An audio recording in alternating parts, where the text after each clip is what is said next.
there's this question, can I appeal a rejected EIA? Of course.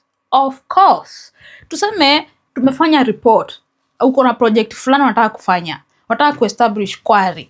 Mining ndizo zinakuwa na mashida kama hizi. Uko na mahali shamba yako imejaa mawe, ushafanya all assessments, ushafanya all necessary test na umeona yenyewe hapa kuna madini. You want to do quarry. Shamba ni yako ni kubwa enough, you have a plan of how you're going to mitigate the negative impact. And you do an EIA. Tunafanya, community wanakataa. Community wa Kenya ni wa Kenya. So sometimes community can be challenging to have them to support your project or to get the buy-in and goodwill of your community. So sometimes it might be a challenge.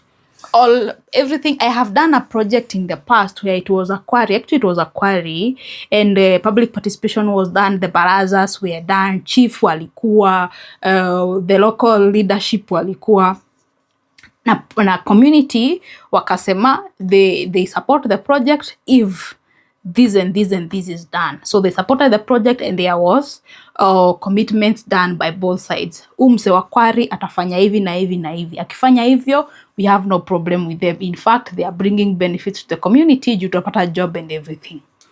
So that was the feedback. It was captured in the questionnaires, it was captured in the minutes, it was captured in the videos and everything. At the end of the meeting, the guy who was reading the minutes, the meeting, the area chief was like, okay, by show of hand, show me how many people support the project. Most people raised their hands. And then it was like, that is a good one and everything. So we went on and we did the report. Tukaandika report, ikaenda kwa NEMA.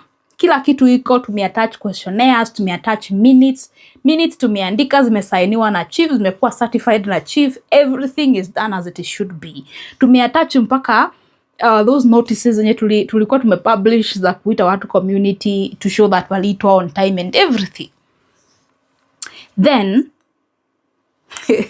after report imefika kwa ofisi, it is in the review process, some community members write to NEMA saying they were actually not consulted for that project and they do not support that project. They reject that project because they were not consulted.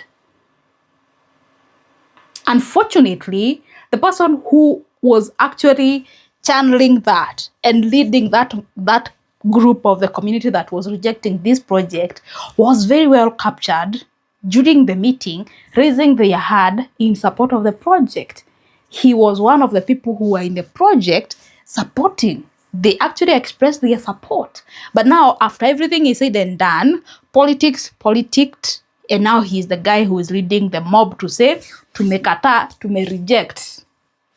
So, in such a case, assuming that such a project is now not approved by NEMA, ama ulikuwa umepewa license ikakuwa revoked, ama hata huku umepewa license alafu NEMA wamekuambia we cannot license this project, it is rejected, can you appeal?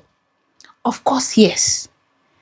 There is a whole environmental tribunal here in Kenya where it handles such environmental complaints. So if you feel you have not gotten justice when you're being served by NEMA or by the environmental organizations here, like such projects, take your complaint and take it to the environmental tribunal, and that is where you appeal.